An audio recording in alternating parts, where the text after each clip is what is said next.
ಜೈ ಶ್ರೀಮನ್ನಾರಾಯಣ. ನಾನು ಹೇಳುವ ವಿಶ್ಲೇಷಣೆ ರಾಮಾನುಜದಾಸ ಶ್ರೀಮಾನ್ ಗಟ್ಟು ವೇಣುಗೋಪಾಲ ಸ್ವಾಮಿಯವರ ರಚನೆಯಾಗಿದೆ. 11ನೇ ಅಧ್ಯಾಯ ವಿಶ್ವರೂಪ ಸಂದರ್ಶನ ಯೋಗ. 13ನೇ ಶ್ಲೋಕ. ತತ್ರೈಕಸ್ಥಂ ಜಗತ್ಕೃತ್ಸ್ನಂ ಪ್ರವಿಭಕ್ತಂ ಅನೇಕಧಾ ಅಪಶ್ಯತ್ ದೇವದೇವಸ್ಯ ಶರೀರೇ ಪಾಂಡವಸ್ತದಾ.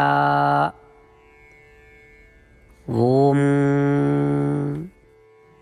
ಗೀತಾಚಾರ್ಯ ಶ್ರೀಕೃಷ್ಣ ಪರಮಾತ್ಮ ಅರ್ಜುನನ ಜೊತೆಗೆ ನಮ್ಮೆಲ್ಲರಿಗೂ ವಿಶ್ವರೂಪ ಸಂದರ್ಶನ ಯೋಗವನ್ನು ಕಲಿಸುತ್ತಿದ್ದಾನೆ.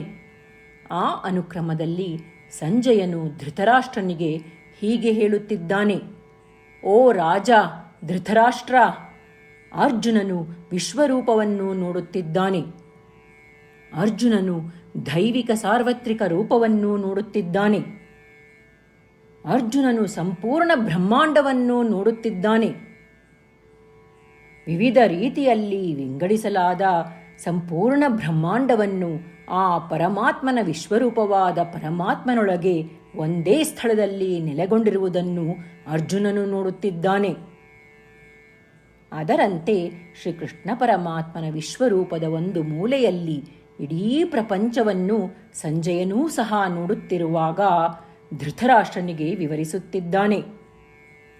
ಈ ಇಡೀ ಭೂಮಂಡಲವು ಶ್ರೀಕೃಷ್ಣ ಪರಮಾತ್ಮನ ದಿವ್ಯ ಶರೀರದ ಒಂದು ಮೂಲೆಯಲ್ಲಿದೆ.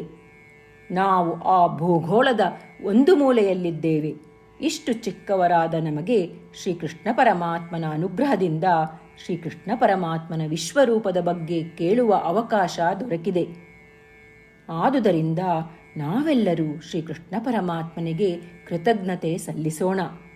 ಶ್ರೀಕೃಷ್ಣ ಪರಮಾತ್ಮ ಅಥವಾ ಶ್ರೀಮನ್ನಾರಾಯಣನಿಗೆ ಶರಣಾಗುವ ಮೂಲಕ ನಮ್ಮ ಜೀವನವನ್ನು ಸಾರ್ಥಕಗೊಳಿಸಲು ಪ್ರಯತ್ನಿಸುತ್ತಿರುವಾಗ ನಾವೆಲ್ಲರೂ ಸಂಜಯನ ಮಾತುಗಳನ್ನು ಶ್ಲೋಕದ ರೂಪದಲ್ಲಿ ಹಾಗೆಯೇ ಪುನರಾವರ್ತಿಸಲು ಪ್ರಯತ್ನಿಸೋಣ.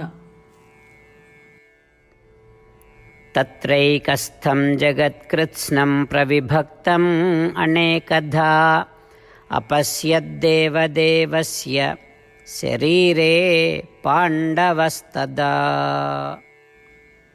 ಗೀತೆಯ ಸತ್ವ ಮತ್ತು 8 ಭಾಷೆಗಳು. ಶ್ರೀಕೃಷ್ಣ ಪರಮಾತ್ಮ ಉಪದೇಶಿಸಿರುವ ಶ್ರೀಮದ್ ಭಗವದ್ಗೀತೆಯ ಪೂರ್ಣಸತ್ವ. ಅಧ್ಯಾಯ 18, 65ರಿಂದ 70 ಶ್ಲೋಕಗಳಲ್ಲಿ 8 ಕಾರ್ಯಗಳನ್ನು ಮಾಡಬೇಕಾಗಿದೆ. ಶ್ರೀಕೃಷ್ಣ ಹೇಳುತ್ತಾನೆ, ಈ 8 ಕಾರ್ಯಗಳನ್ನು ಯಾರು ಅನುಸರಿಸುತ್ತಾರೋ ಅವರನ್ನು ನಾನು ಪ್ರೀತಿಸುತ್ತೇನೆ. ನಾನು ಆ ಭಕ್ತರನ್ನು ಎಲ್ಲ ವಿಧದ ಮಾರ್ಗಗಳಲ್ಲೂ ಸಂರಕ್ಷಿಸುತ್ತೇನೆ. ಶ್ರೀಕೃಷ್ಣ ಪರಮಾತ್ಮ ಉಪದೇಶಿಸಿದ ಭಗವದ್ಗೀತೆಯನ್ನು ಪೂರ್ಣ ಕೇಳಿಸಿಕೊಂಡ ನಂತರ ಅರ್ಜುನ ಹೇಳುತ್ತಾನೆ, ಕರಿಷ್ಯೆ ವಚನಂ ತವ. ಇದರ ಅರ್ಥ, ಕೃಷ್ಣ, ನಾನು ನೀನು ಹೇಳುವ ರೀತಿಯೇ ಮಾಡುವೆ. ಇದೇ ಕಾರಣದಿಂದ ಶ್ರೀಕೃಷ್ಣ ಅರ್ಜುನನಿಗೆ ಎಲ್ಲ ವಿಧದ ಯಶಸ್ಸು ಮತ್ತು ವಿಜಯಗಳನ್ನು ಪ್ರದಾನ ಮಾಡಿದ. ನಾವು ಈ 8 ಕರ್ಮಗಳನ್ನು ಮಾಡುತ್ತೇವೆ ಎಂದು ಪರಮಾತ್ಮನಿಗೆ ನಮ್ಮ ಪ್ರತಿಜ್ಞೆಯನ್ನು ಮಾಡೋಣ. ಶ್ರೀಕೃಷ್ಣ ಪರಮಾತ್ಮನಿಗೆ ವಚನ ಕೊಡುವುದಕ್ಕಿಂತ ಯಾವ ಪೂಜೆ, ತಪಸ್ಸು ಅಥವಾ ಯಜ್ಞ ದೊಡ್ಡದಿಲ್ಲ. ನಾವು ಮಾಡಬೇಕಾಗಿರುವ ಈ 8 ಪ್ರತಿಜ್ಞೆಗಳನ್ನು ನಾನು ಹೇಳುವೆ. ನೀವೆಲ್ಲರೂ ದಯವಿಟ್ಟು ಮನಸ್ಸು ಮತ್ತು ಹೃದಯದಿಂದ ಯೋಚಿಸಿ.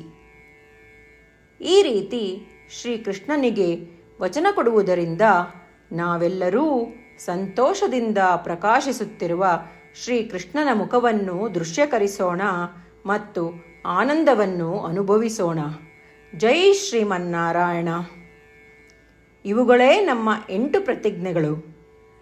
ನಮ್ಮ ಮೊದಲನೇ ಪ್ರತಿಜ್ಞೆ, ಹೇ ಶ್ರೀಮನ್ನಾರಾಯಣ, ನೀನು ಸೂಚಿಸಿರುವ ಹಾಗೆ ನಾನು ಸದಾ ನಿನ್ನ ಧ್ಯಾನ ಮತ್ತು ಚಿಂತನೆ ಮಾಡುವೆ.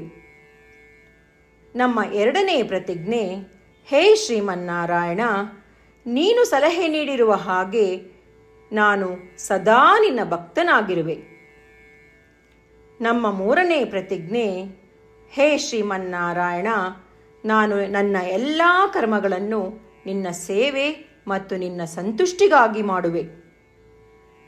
ನಮ್ಮ ನಾಲ್ಕನೇ ಪ್ರತಿಜ್ಞೆ, ಹೇ ಶ್ರೀಮನ್ನಾರಾಯಣ, ಅನುಸರಿಸಲು ನೀನು ಹೇಳಿರುವ ಹಾಗೆ ನಾನು ನಿನಗೆ ಸೇರಿದವನೆಂದು ಶ್ರೇಷ್ಠ ನಂಬಿಕೆ ಇದೆ ಮತ್ತು ನಾನು ಸದಾ 2 ಕೈಗಳನ್ನು ಜೋಡಿಸಿ ನಿನಗೆ ನಮಸ್ಕಾರ ಮಾಡುತ್ತೇನೆ ಮತ್ತು ನಿನ್ನನ್ನು ಪೂಜಿಸುತ್ತೇನೆ.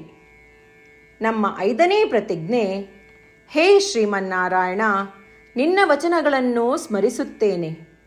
ಮಾಮೇಕಂ ಶರಣಂ ವ್ರಜ, 18ನೇ ಅಧ್ಯಾಯ 66ನೇ ಶ್ಲೋಕ. ನೀನು ಹೇಳಿರುವೆ, ನಿನಗೊಬ್ಬನಿಗೇ ಶರಣಾಗಬೇಕು. ಶ್ರೀಮನ್ನಾರಾಯಣ, ನಿನಗೊಬ್ಬನಿಗೇ ಶರಣಾಗುವೆ. ನಮ್ಮ 6ನೇ ಪ್ರತಿಜ್ಞೆ, ಹೇ ಶ್ರೀಮನ್ನಾರಾಯಣ, ನಿನ್ನ ವಚನಗಳನ್ನು ಸ್ಮರಿಸುತ್ತೇನೆ. ಮಾ ಶುಚಃ, 18ನೇ ಅಧ್ಯಾಯ 66ನೇ ಶ್ಲೋಕ. ನೀನು ನಮಗೆ ಪುನರ್ ಆಶ್ವಾಸನೆ ನೀಡಿದ್ದೀಯ, ದುಃಖಿಸಬೇಡವೆಂದು. ನಾನು ಎಂದಿಗೂ ದುಃಖಿಸುವುದಿಲ್ಲ. ನಮ್ಮ 7ನೇ ಪ್ರತಿಜ್ಞೆ, ಹೇ ಶ್ರೀಮನ್ನಾರಾಯಣ, ನೀನು ಶ್ರೀಮದ್ ಭಗವದ್ಗೀತೆಯನ್ನು ನಮಗಾಗಿ ಉಪದೇಶಿಸಿ ಅನುಗ್ರಹಿಸಿ ಮತ್ತು ಆಶೀರ್ವದಿಸಿದ್ದೀಯ. ನಾನು ಕನಿಷ್ಠ 1 ಶ್ಲೋಕವನ್ನು ದಿನಾ ಪಠಿಸುವೆ ಅಥವಾ ಕೇಳಿಸಿಕೊಳ್ಳುವೆ ಎಂದು ನಾನು ಪ್ರತಿಜ್ಞೆ ಮಾಡುವೆ. ನಮ್ಮ 8ನೇ ಪ್ರತಿಜ್ಞೆ, ಹೇ ಶ್ರೀಮನ್ನಾರಾಯಣ, ನೀನು ಮನುಷ್ಯ ಸಮುದಾಯಕ್ಕೆ ಗೀತೆ ಉಪದೇಶಿಸಿದೆ. ನಾನು ನಿನ್ನ ಗೀತೆಯ ದೈವವಾಣಿಯನ್ನು ಗೀತೆಯ ಅರಿವಿಲ್ಲದಿರುವ ಭಕ್ತರಿಗೆ ಪ್ರಚಾರ ಮಾಡಲು ಪ್ರಯತ್ನಿಸುವೆ. ಹೇ ಶ್ರೀಮನ್ನಾರಾಯಣ, ನೀನು ಹೇಳುವ ಹಾಗೇ ಮಾಡುವೆ. ನಿನ್ನ ಇಚ್ಛೆಯಂತೆ ನಡೆವೆ. ನಾನು ನಿನಗಾಗಿಯೇ ಶ್ರಮಿಸುವೆ. ಶ್ರೀಮನ್ನಾರಾಯಣನಿಗೆ ದಿನಪ್ರತಿದಿನವೂ ನಾವು ನೀನು ಹೇಳಿದ ಹಾಗೇ ಮಾಡುವೆವು ಎಂದು ಮಾತು ಕೊಡುವುದೇ ಶ್ರೇಷ್ಠ ಪೂಜೆ. ನಾವು ನಮ್ಮ ಅಚಲವಾದ ನಂಬಿಕೆಯಿಂದ ಅವನಿಗೆ ನಮ್ಮ ಪ್ರತಿಜ್ಞೆ ಮಾಡೋಣ. ಶ್ರೀಮನ್ನಾರಾಯಣ, ಕರಿಷ್ಯೆ ವಚನಂ ತವ. ಶ್ರೀಮನ್ನಾರಾಯಣ, ನೀನು ನುಡಿದಿರುವ ಹಾಗೇ ನಡೆವೆ. ಸರ್ವಂ ಶ್ರೀಕೃಷ್ಣಾರ್ಪಣಮಸ್ತು. ಜೈ ಶ್ರೀಮನ್ನಾರಾಯಣ. ತತ್ರೈಕಸ್ಥಂ ಜಗತ್ಕೃತ್ಸ್ನಂ ಪ್ರವಿಭಕ್ತಂ ಅನೇಕಧಾ ಅಪಶ್ಯತ್ ದೇವದೇವಸ್ಯ ಶರೀರೇ ಪಾಂಡವಸ್ತದಾ. ಓಂ